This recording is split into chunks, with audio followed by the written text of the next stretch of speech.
Okay, so our first episode is called Deaf Perspective. So I think it's really important to start off this podcast with the perspective of an actual deaf person. It seems like a good place to start since we are talking about all things deaf. There is so much that hearing people don't know, even family and friends of deaf individuals, and yes, even professionals that work with them. So throughout this podcast, we are going to be exploring it all. And today, to start us off, we are going to be talking to my friend Stephanie. If you are listening to this podcast and you have never actually met a deaf person, or maybe you have and you never really gotten to know one, then you are in luck today because honestly, Stephanie is one of my favorite people. She is a friend, a mentor to both me and my daughter, a successful professional, and an all-around fun person. She has graciously agreed to be my first guest in this crazy project I'm taking on. And so I'm going to be asking her all sorts of questions that you may never have thought to ask. And hopefully she will give us some direction on subjects that need to be talked about in the future. So let's get started. Stephanie, thank you for being here. So I want to ask you some basic questions first, just so the audience can get to know you. So tell us a little bit about yourself. Crystal, thank you for having me. It's a pleasure to be here. So, a little bit about myself. I am a born and raised native from Jersey. I currently live out in the DMV area. For those of you who don't know, Washington, D.C. and Virginia. I live more towards the Virginia area. I am a HR professional in the government, and I identify myself as a deaf individual, although maybe on paper it may be hard of hearing, but that's something we can talk about today. But I am deaf, and I look forward to answering some of your questions or maybe some of your thoughts that you have onto this podcast. So you told us what you do for a living. So what else do you like to do? Like, what activities are you into? Like, what do you do on your spare time when you're not working and you're having fun with all your friends? I do tons of different things. In fact, next week I'm going on a fishing charter boat with a bunch of my deaf friends. Just last weekend I had a pool party with a bunch of my deaf friends from college. I do everything you can think I can do. I go swimming, I go wakeboarding, I go kayaking, I go snowboarding, I travel, I'm constantly on the road trying to, just live out my life as it like anyone else should. Awesome. So let's talk about your deafness. So were you born deaf? Did you develop the deafness later? Like, how did that all happen for you? So I was born deaf. And my parents didn't know until I was 18 months. I think at one point they were talking and they were making some sounds and I didn't respond. And so I think my parents kind of took that the initiative to say, okay, I don't think she's hearing me. Let's go confirm, with the doctor. And sure enough, I came back and we found out that I was deaf. So I was born deaf and I had hearing aids at the age of 3. So I picked up some sounds, but yes, I was born deaf. Most children that are deaf are born to hearing parents. We know that. And usually they don't have any deaf people in their family. So do you have any family that is deaf or hard of hearing? So we have a distant cousin, which would be on my mom's side. My mom has a distant cousin who is completely deaf. We think that my mom's side of the family with her dad, we think that there are some genes in the family that I had turned deaf from, but we don't know. We will not know the answer to that. But yes, I do have a deaf family on my mom's side of the family, but we don't often speak. So it's just kind of, a distant cousin of some sort. Okay. Yeah, because I know with a lot of our families, and my kids are one of them, we had genetic testing done, but it really, at that point in time, now, of course, this was 15 years ago, it was inconclusive. So it was like, yeah, we know it's probably genetic, but we don't know what's causing it. So good luck. We understand. Let's get started on some more difficult questions. I have noticed that with my children that there have been times that they've really struggled with their deafness. Several years ago, my son came to me telling me that he didn't want to wear his hearing aids, thinking that if he just tried really hard, it would just all go away. That was really hard for me. And it has taken my kids a long time to accept their deafness. And sometimes they still struggle with things. Do you ever still struggle with your deafness? Did you ever struggle? Were you ever angry or upset that you were deaf, and why or why not? So this is something that I think a lot of people in the deaf community will struggle with, is that trying to accept their deafness is a huge, I feel like it could be a huge fault. They feel like they're a fault for being deaf. They're blaming a lot of people there of being deaf, and it's a very difficult thing to accept that you are deaf. It really is. I grew up, a lot of people think, oh, a happy baby, they're not going to know what hits them until they get older. Sure enough, I got older, and being the only deaf kid in the school, and in mainstream school, which essentially means hearing students who are not deaf, and myself, I constantly was frustrated on how deaf I am. I was blaming myself. Why am I deaf? Why am I this way? Was I adopted? Was I broken? Trying to figure out ways why I was deaf the way I was born. And yes, there have been days where I hated to be deaf. I would throw my hearing aids apparently across the grass. My parents would go find my hearing aids in the grass, my grandparents even, and I would come home crying. I hate being deaf because I was singled out. And I hated to be singled out. I hated to be isolated. But I went through high school, which was still a struggle, but I then went to college, and college really molded me into the deaf individual that I am today, even with my career. Going to a school where I am accepted for who I am, the way I speak, the way I hear, with hearing aids, I sign and I speak. I come from a hearing family. I am the only deaf child in my family, in a very large family that I have, and I just felt welcome, accepted, and, comfortable. And so I learned to not blame my deafness anymore then. But yes, growing up, it was very difficult. I mean, even today it's still difficult, but, I've learned to accept it over time as you get older. So a lot of deaf children, there is a lot of frustration with being around hearing people. In fact, you and I were talking earlier on that, a lot of the older generation deaf people have this resentment towards hearing people, but with good cause. They have not always been treated well. We know that for sure. And the very fact is like we said, most deaf children are born to hearing parents. And so there still can be a lot of discontent in hearing families with their deaf children. Growing up in a hearing family, how was your family environment? Were there times that you felt different? Were there times that you felt alone? Did your siblings struggle with things? What about your parents? How did that all feel to you growing up in a hearing family, being the only deaf child? God bless my family. I love them all. This is a tough conversation I do often have with my family, is that, again, I am singled out, and they know that. And I think there have been conversations with my mom how growing up was so difficult for me, and being in a hearing family is still a struggle today. I don't ever want to feel like I need to fit in. I think some days I feel like I need to. What a lot of people tend to forget, and sometimes my family, and I'm sorry the truth has to come out, but I think sometimes it has to come out today, one way or the other, is that I'm always accommodating you. I'm always accommodating my family because I grew up speaking and signing, which we will get to that eventually today.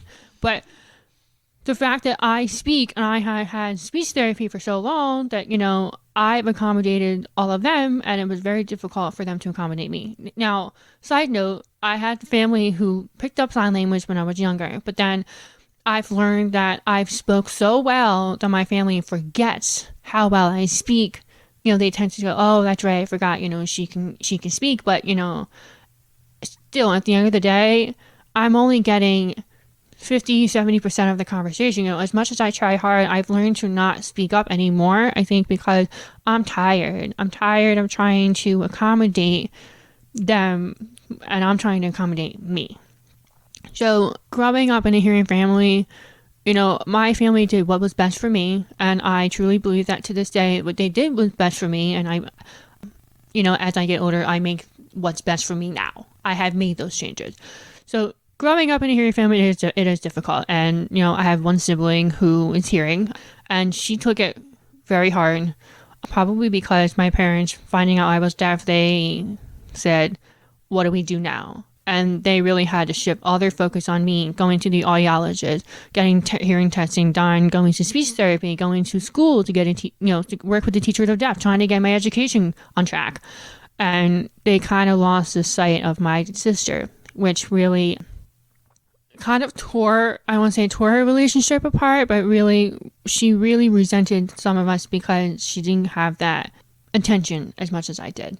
And so that was a hard conversation we've had, but she knows that it was not intentional. It's just how our upbringing is, and we try to really change that now.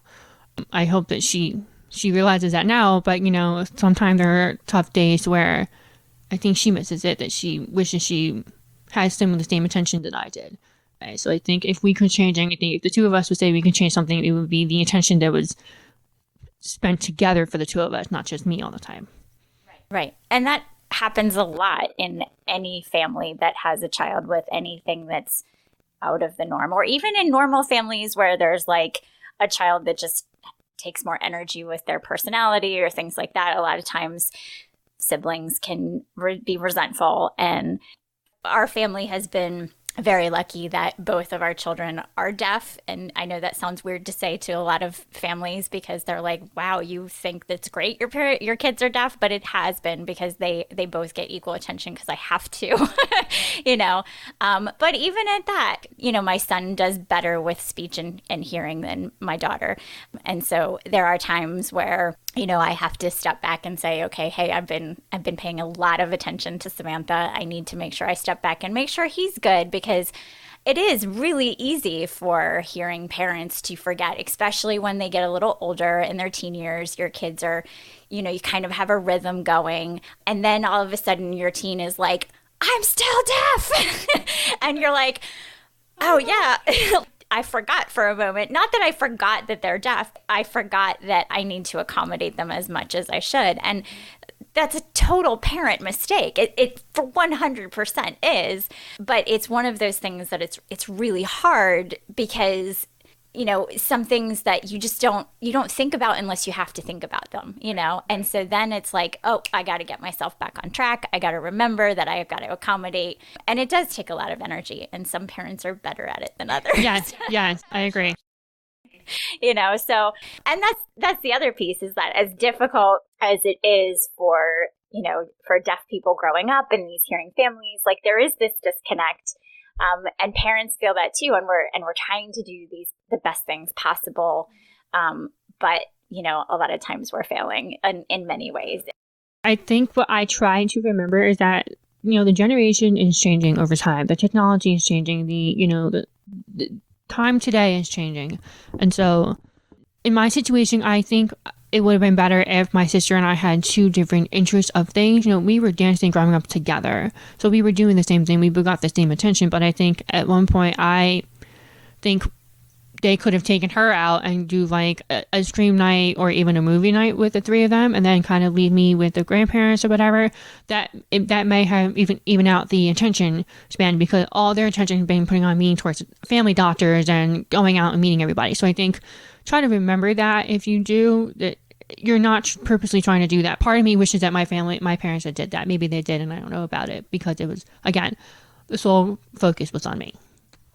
We've talked about this next topic before, which is that within and around the deaf community, there are people who fight over communication modes. There's this whole internal war that goes on in this community that most people aren't aware of until you're actually in it. But we fight about whether speech or sign language or cued speech or whatever, and all the many things in between. What is the best strategy?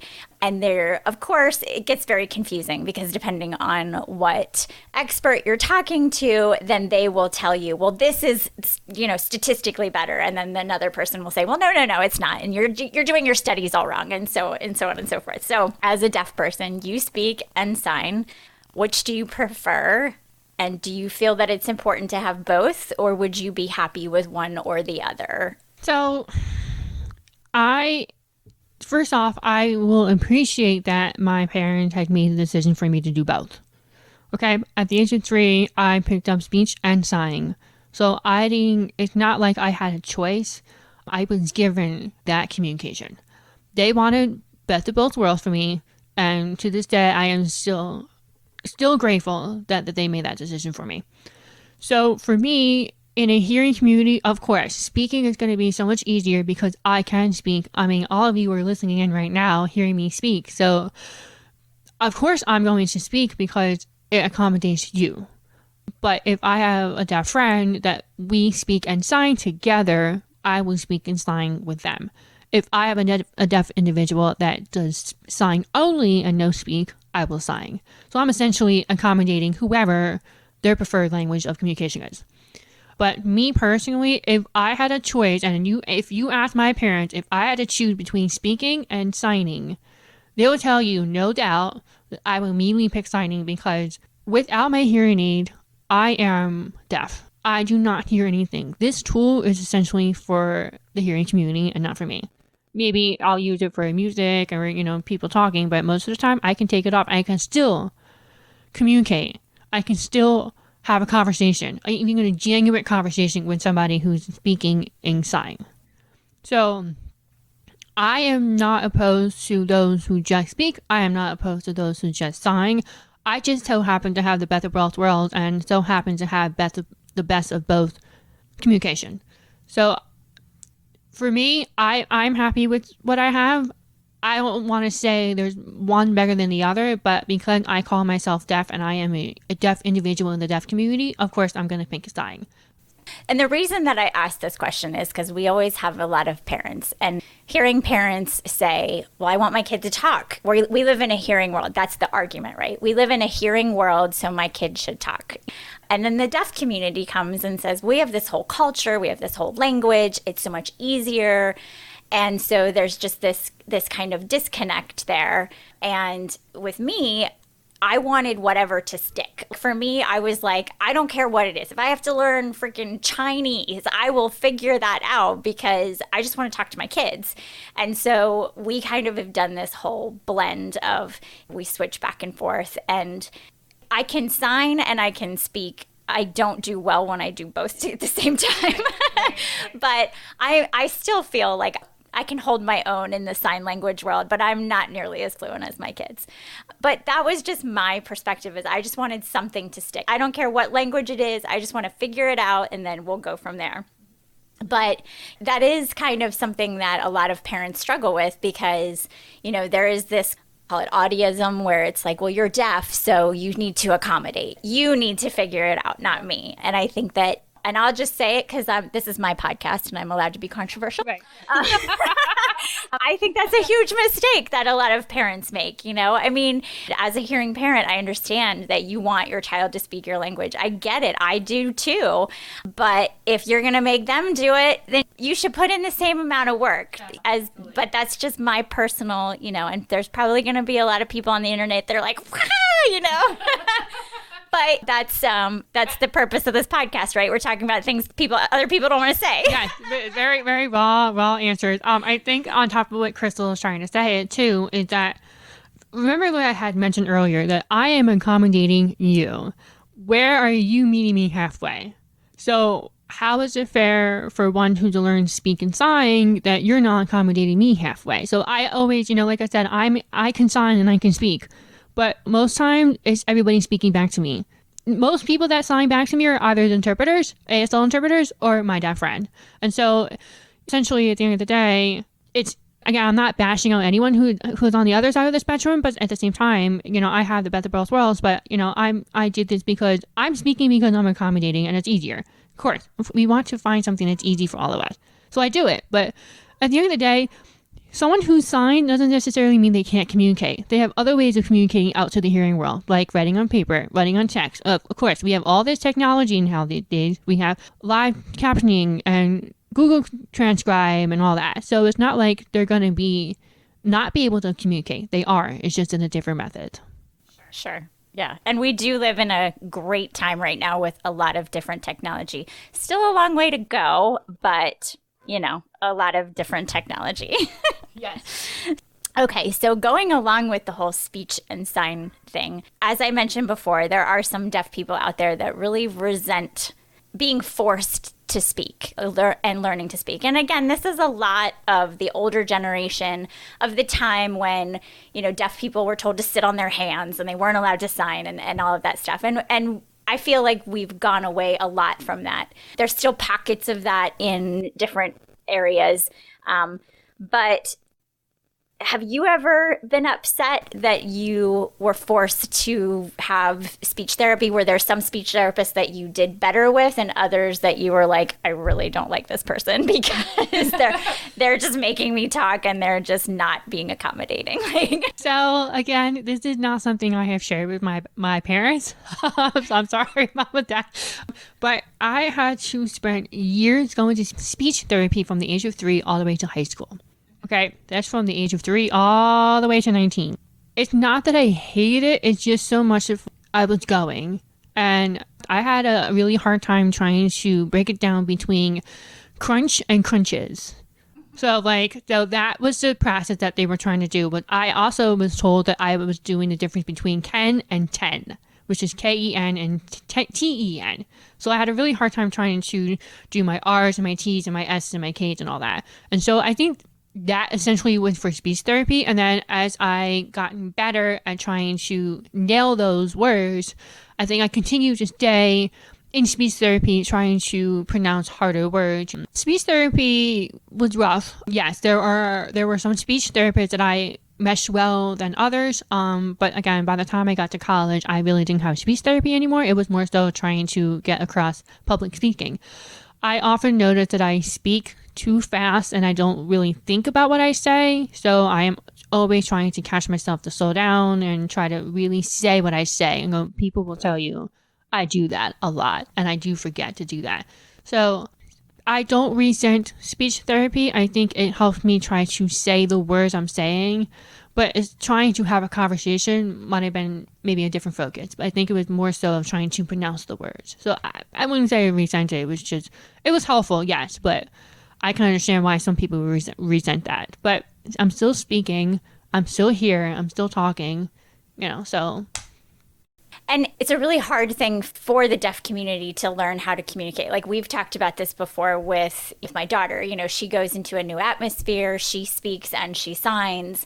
But when hearing people see her sign, they get really nervous about talking to her. They're like, oh my gosh, I don't want to say the wrong thing, or she's not going to understand me, so I'm just going to avoid her.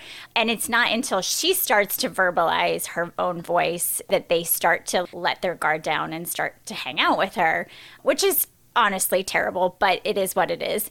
But that's where that disconnect is, do you push speech because you want her to be accepted by hearing peers, or do you just let the language flourish of sign language and let her figure it out? Either way, it's not easy, because speech is really, really hard for deaf people. It's not being able to hear an S at the end of a word and having to replicate it. That takes a lot of practice, and that's wasted energy on something else that you could be learning. But unfortunately, a lot of times in the hearing community, if you mispronounce things, then people assume that you are uneducated, which is not true.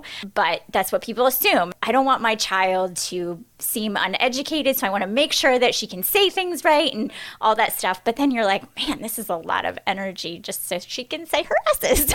It's definitely just a difficult decision. My son Luke, he kind of aged out of speech therapy pretty early in middle school. He was on target and they were like, okay, you're pretty much done.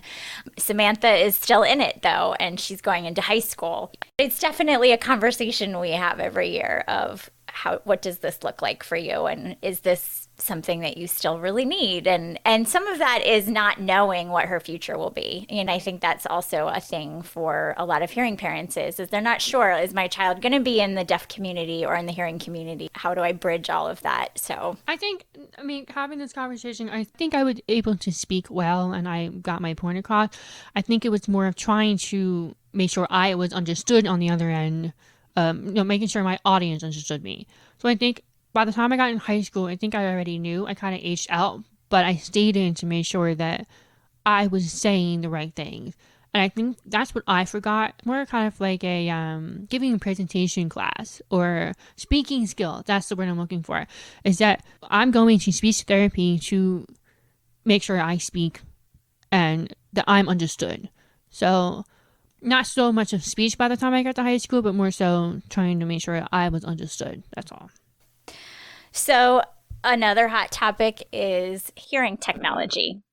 Hearing aids, cochlear implants, no technology at all. This is another landmine that often everybody walks on as because there's all these difficult conversations that go on which one's better. I have a story about how I went to an audiologist who I knew my daughter was deaf at this point, and after testing her, she is not implanted, and after testing her, the audiologist walks in and says, why doesn't she have a cochlear implant? And I was, because she didn't want one and I don't want one. And I have nothing against cochlear implants, I don't, but there is this whole kind of argument about what the best hearing technology is and all of that stuff. So let's ask you, do you use hearing technology, and what are your thoughts on cochlear implants and that whole argument discussion over what is best and what we should and shouldn't be doing with our kids and technology? Okay, so this is something that I've worked through with my family and worked through with my friend, my deaf friend specifically. I have a hearing aid. I only have one. What a lot of people don't realize is that it's not that I am deaf in one ear and hearing in the other. I am bilaterally deaf. One side of the hearing aid doesn't work. Well, I should say one side of my ear doesn't work. And I don't need a hearing aid for it because I have one in my left ear. I had 2 hearing aids, but by the time I was 4, the audiologist said that the hearing aid wasn't, working for me. And I don't think cochlear implants was even popular then. So it was actually never brought up. I don't think. I could be wrong. And I always stuck with one hearing aid. And I actually had someone say to me, an audiologist and a friend say to me, why don't you think about cochlear implants? And I said, why? What's the intent behind it? I already have a hearing aid. I hear... I'm comfortable with what I hear. I don't want to say I'm hearing, but I'm comfortable with what I hear. Their words were, you will hear better. You will hear like you're a hearing person. And honestly, I didn't want to. I was comfortable with how I heard. I was comfortable with what I was hearing. At the time, hearing aids wasn't really growing yet. They had just started a new technology, and cochlear implants was basically taking the lead. And as I got older, I still realized that I don't want cochlear implants. Down the road, maybe I get older and I lose some of my hearing. I may want to, but I have sign language, so I really don't feel like I'd be missing out on that type of communication. But I have nothing against cochlear implants at all. I understand if a parent wants to implant the child because they want the child to have some hearing, but I always try to encourage looking into your resources even before you do cochlear implants. Cochlear implants is very risky surgery. It requires the child to go under anesthesia, and then you got to implant inside the ear, and then you can't have an MRI. So if your child gets hurt and they're going in an ambulance and then need to get an MRI, that really could screw up the whole process of trying to diagnose a child for whatever reason that there may be. So I have nothing opposed to it. Yes, cochlear implants may have more things than what a hearing aid has to offer, maybe. But I always think I like to try hearing aids first because, it's, I don't say it's less risky, but technology is evolving. And now it's hearing aids against cochlear implants. Which one is better?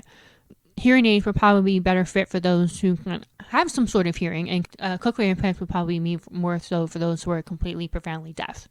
But at the end of the day, if your child is profoundly deaf, there may not be a way for them to actually hear anything. So that's something that people need to think about. If they feel like, they're going to be completely deaf, and then let's say the cochlear implant is implanted on them, a couple of years later, that child might not even need to use it because they still don't hear anything.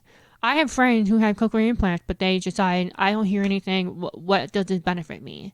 So I try to think about with parents, think about the long term. I know short term you want to fix it, you want to exposure everything right now, but at the end of the day, there can be profoundly deaf. I don't know if you're able to go backwards into being hearing. So I'm not opposed to cochlear implants, and I'm not opposed to getting it done and implanting on a child. But, I like to always say, try your resources before you go to cochlear implant. And if you think that's the best fit, then so be it. But try to think the other ways before you do that. I always like to think that's my last resort. And then for me, as a personal For me, if I was to ever lose my hearing, and I would say cochlear implant would be my next option. But as of right now, I don't need it. Let's say 20 years and I lose my hearing, I may decide that I want cochlear implants because I still want to be able to hear music or people. But that's my personal decision. That's my personal thought. So I think that there's a common misconception amongst a lot of parents because, we're told by doctors, okay, your child's deaf, so now get a cochlear implant and that will fix it, that they will suddenly become hearing. And I've heard a lot of people compare it to, oh, it's like getting a pair of glasses. It's just going to fix it and it'll totally be fine. There isn't any further thing from the truth. A cochlear implant is a tool just like a hearing aid is, and going to have times where that cochlear implant's not going to be on. You can't wear a cochlear implant in the shower, and you can't wear it in the, when you're swimming. I mean, I guess they do now have some waterproof ones, but they're kind of here and there. I don't actually know how great they work. I'm sure somebody will come in and tell me, oh, they're amazing, I'm sure. But there are still going to be moments where your child is still going to be deaf. And so what do you do in those moments? Your child still can't hear, so they're still deaf, whether you have a cochlear implant or not. So that's a common misperception that I think a lot of doctors actually push. They tell parents that this is your child's fix. We'll put this on, we'll do this surgery and everything, and it'll be like they're hearing. And then later on, they find out, oh, this isn't actually the case, and it prevents a lot of people from taking the time to learn sign language or taking the time to communicate in effective ways with their child because they think, well, they have a cochlear implant on, so they should be fine, right? I really feel like that cochlear implants themselves are a great tool. Sometimes the way that they're pushed on families and on deaf people, I think is really a disservice to the entire community because I really feel like they're being sold as a fix. And as you said, not every deaf person wants to be, quote, fixed. I mean, my daughter also said, I like being deaf. I can't imagine hearing certain things and I don't want to find out. So I'm cool with it. And that's a very foreign thought process to a lot of hearing people. And I think a lot of people don't understand that. So. And the other thing is that a lot of kids don't actually qualify for cochlear implants either. So if you don't have an auditory nerve, there's nothing to attach to it. So putting all your eggs in one basket for this cochlear implant isn't going to fix it. Samantha has some friends who have cochlear implants and they're very successful with them. I will say that for her, at least, she is as successful or more successful with just her hearing aids and sign language as all of her friends with cochlear implants.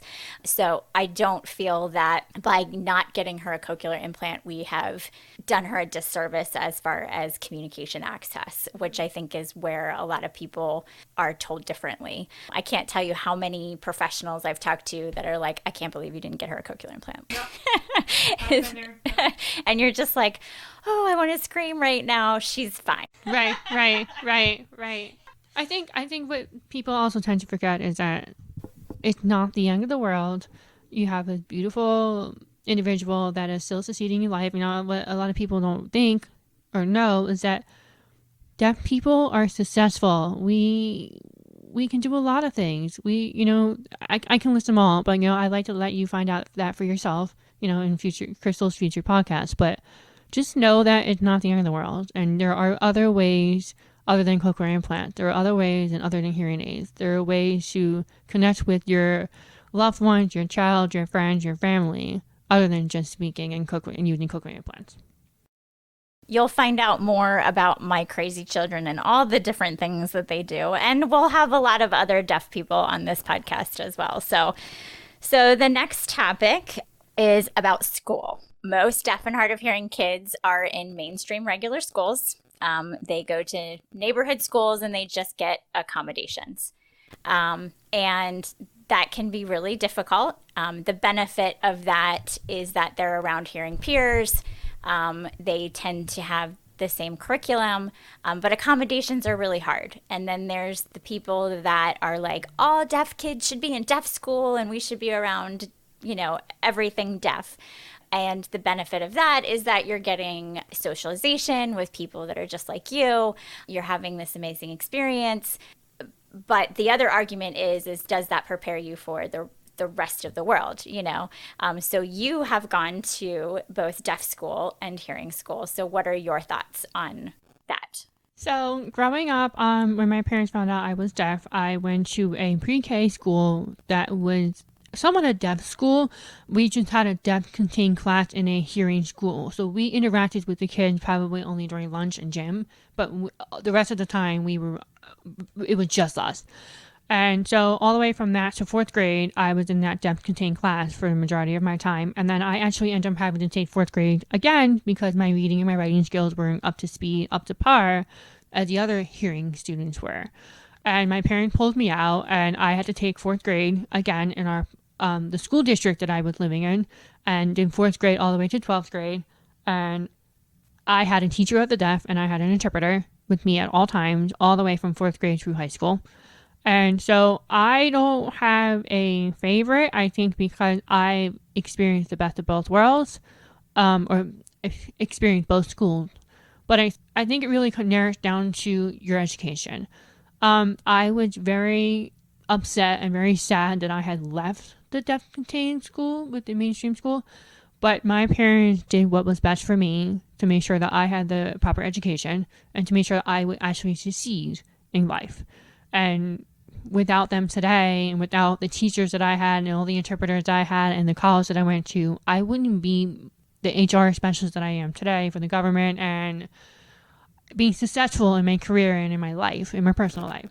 And so I don't have a favorite. I do know that there are tons of resources out there for both schools. What I have been hearing, and I think this is something I wish I had known and my parents had known, is that I have heard some deaf kids go to both schools.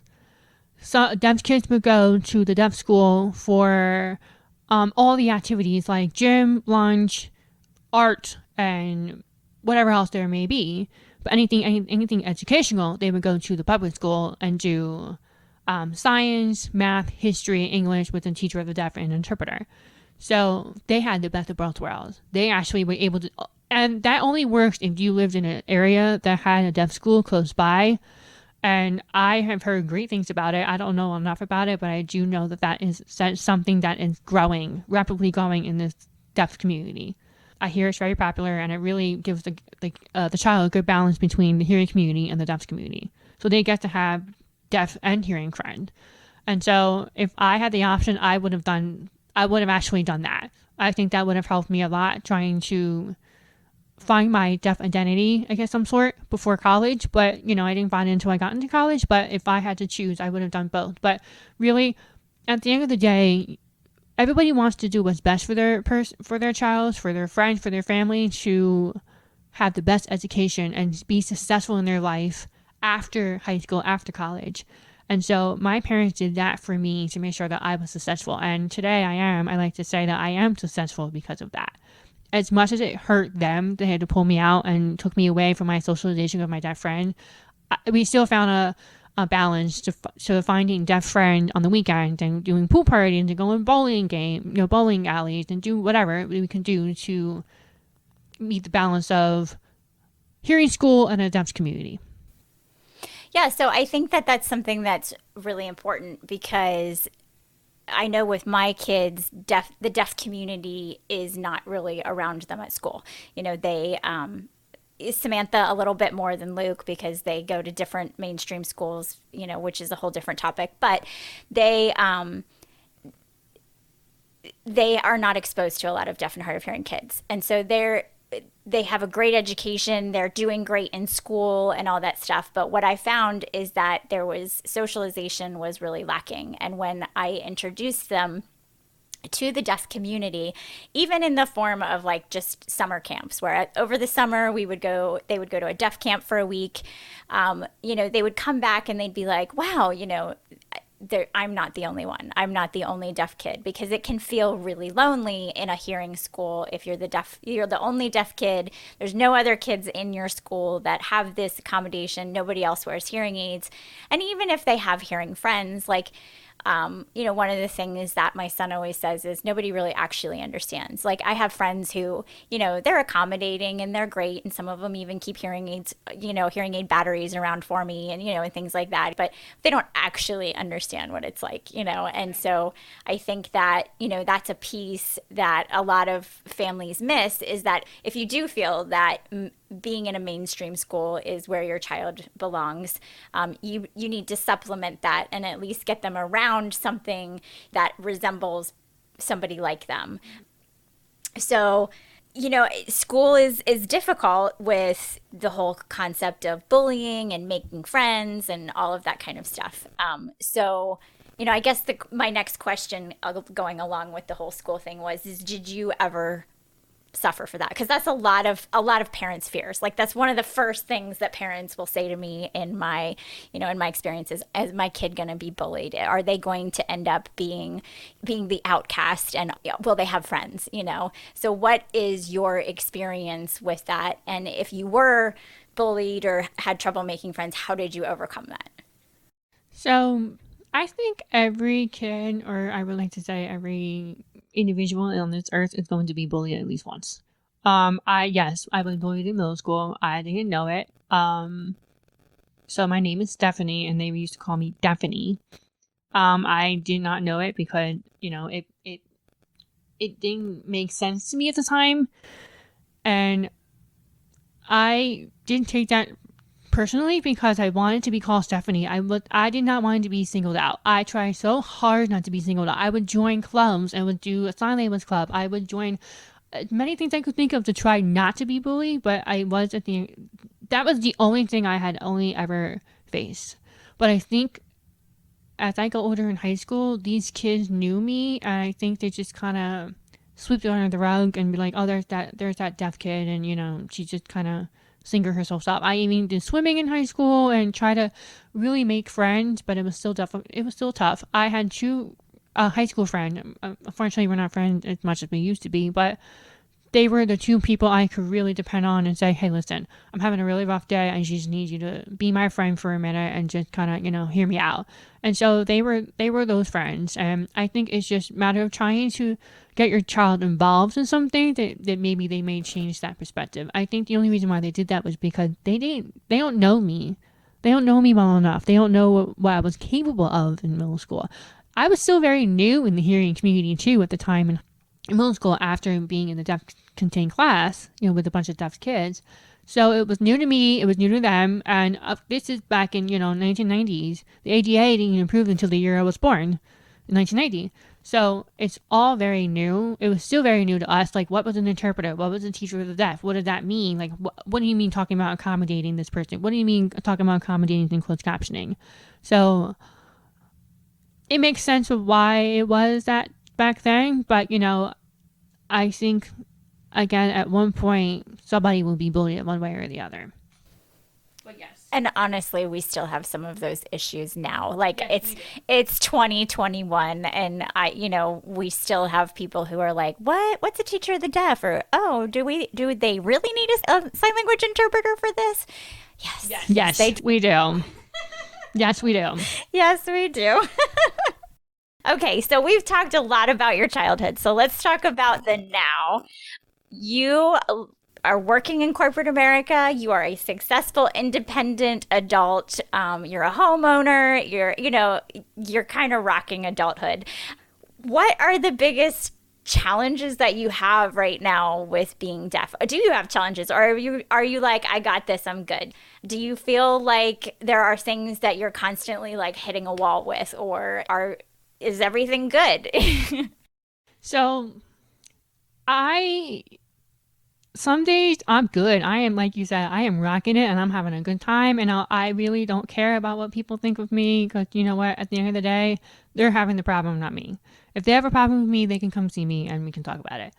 But there are some days where I'm emotionally, mentally exhausted from trying to be the person I am today, because I'm constantly advocating myself, which is something that my parents molded me into, to advocate for myself all the time.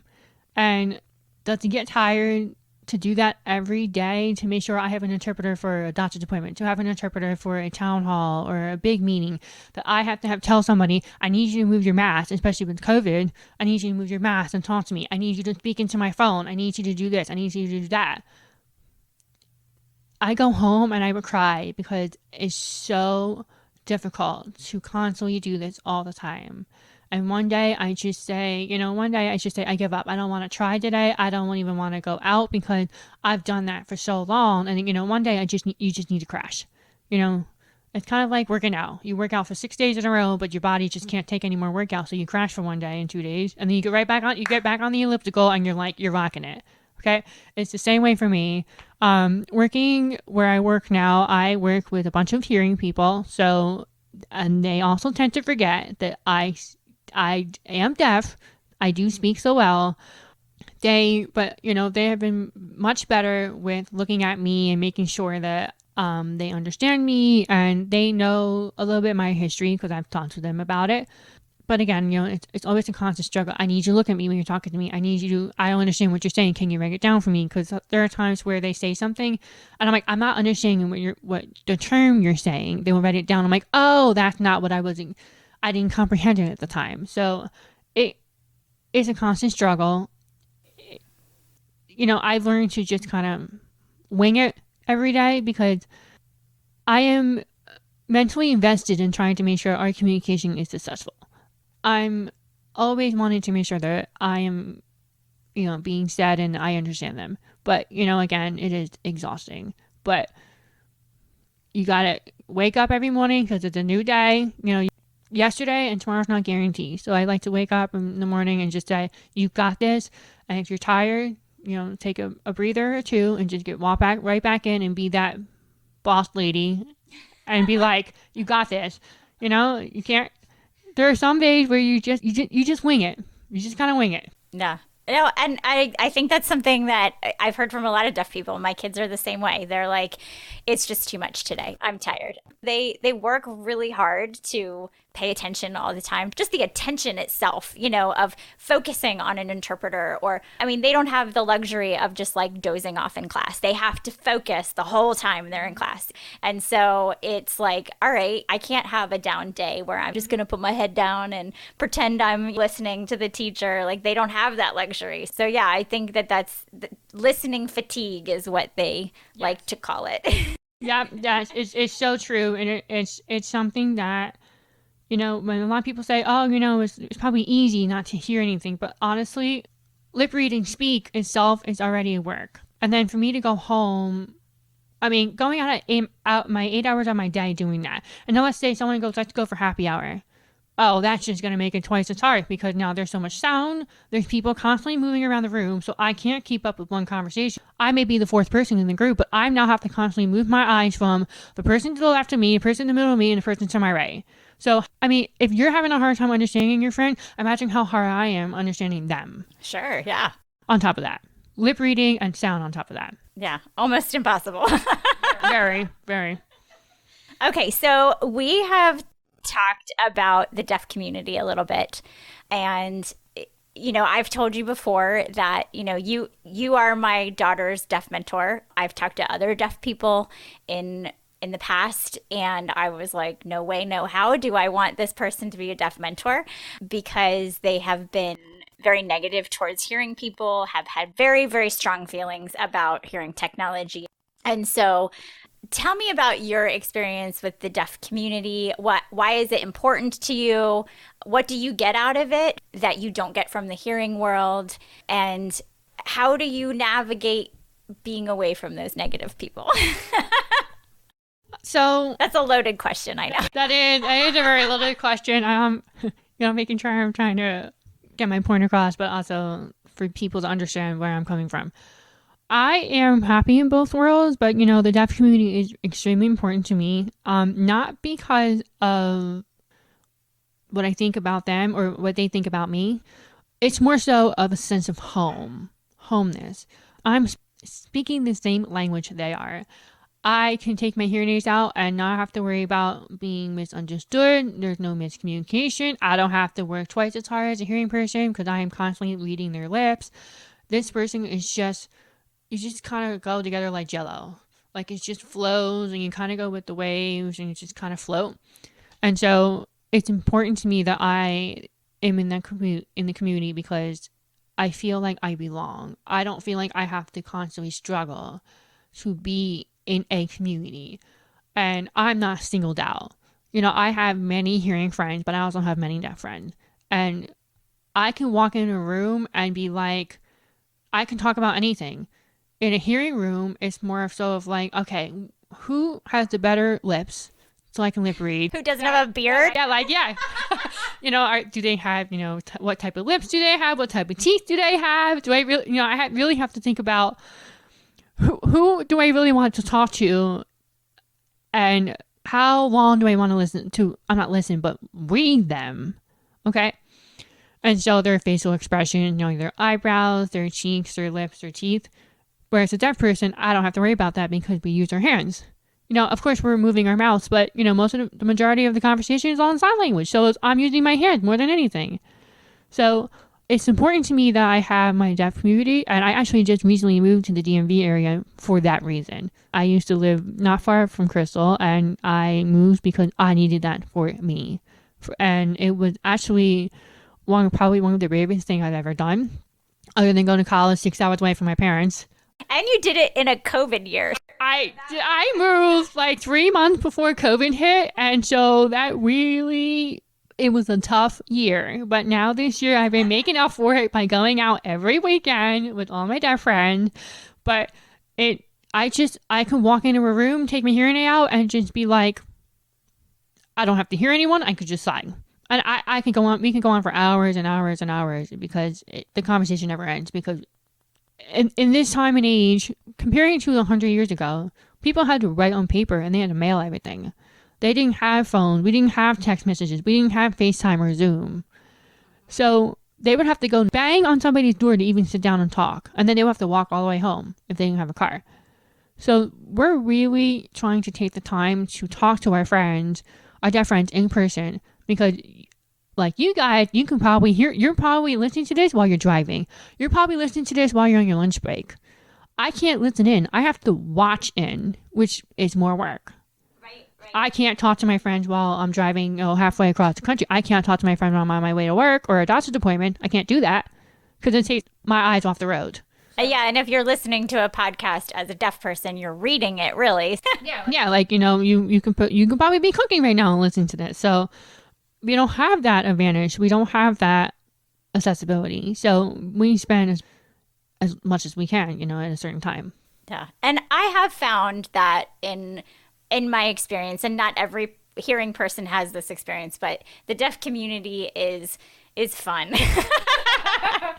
You'd be surprised what you find. Yeah, like it's fun. I mean, of course, there's some weirdos in every culture, but like they're a fun group of people. They really are. So we have been talking for a really long time. So I'm going to wrap this up because we could go on forever. Like we could sit here for probably 5 hours and just sit and talk about all this stuff. So let's wrap it up. I'll ask one final question for you. So what would you tell like deaf kids and their hearing parents that you wish you would have known or you wish their parents would have known to kind of make this journey easier? That's another loaded question too, Crystal. I think listen to what your kids want. If they want to take their hearing aids out, let them. Ultimately, at the end of the day, it's their decision. If they want to go to a deaf school, talk to them about it. Have options. Don't limit yourself to one thing. Growing up with my parents, I used to tell my parents, don't sign to me. It's embarrassing. But at the end of the day, I kind of wish that they could continue that a little bit. Try to really, if you're looking for a balance between the hearing and deaf community, find it. There are tons of resources out there. I know trust me, there's too many. It's just a matter of where to start. Start off with your area and then kind of branch out from there. But really, it's just, no matter what you do, your kid's going to struggle. Regardless, I'm sure yourself is struggling with something. Everybody is going to. They're probably struggling with, trying to make friends. They're probably struggling in school. It's totally normal. I've struggled to make a friend. I've struggled in school. I'm still struggling today, as I mentioned. It is a tough life out there. You just kind of have to wing it and be a boss lady. If you're listening for this for your child, it's okay to breathe and not know what to do, to not know where to go. Talk to people. And I think the one last thing I would wrap up with is, if you have a child and you're not sure where to go and you're not in an area where there's a deaf community, find a deaf mentor. That helps a lot. I think that I wish I had somebody like that I could look up to and talk to and not have to feel like I'm singled out all the time. But now that I'm here for Crystal's daughter, I think it helps a lot because I see myself a lot in her growing up as a child. Oh, yeah. And, it's been really great. I've been so grateful for Stephanie because, there's some things that she can talk to my daughter about that even though Samantha and I are really, really close, I'm not deaf. I don't have that perspective. I can understand all day long, but I don't fully understand. And I get that. And so it's really great to have Stephanie in our lives to be able to be like, I got this, I got this. Okay, so obviously deaf people are all different and all have different thoughts and opinions, but I think that, you have given us a really great place to start. Thank you for sharing your perspective with us. If you found this insightful, I encourage you to keep listening to my future episodes coming up. Today, I think we did a good overview of some of the issues surrounding the deaf community, and I am thankful that Stephanie was able to join us today. I promise that future episodes will be diving a little deeper into some of these subjects and getting some different perspectives. If you want to hear more, like and subscribe to my channel and keep listening to The Other Side of Deaf. For now, I'm signing off.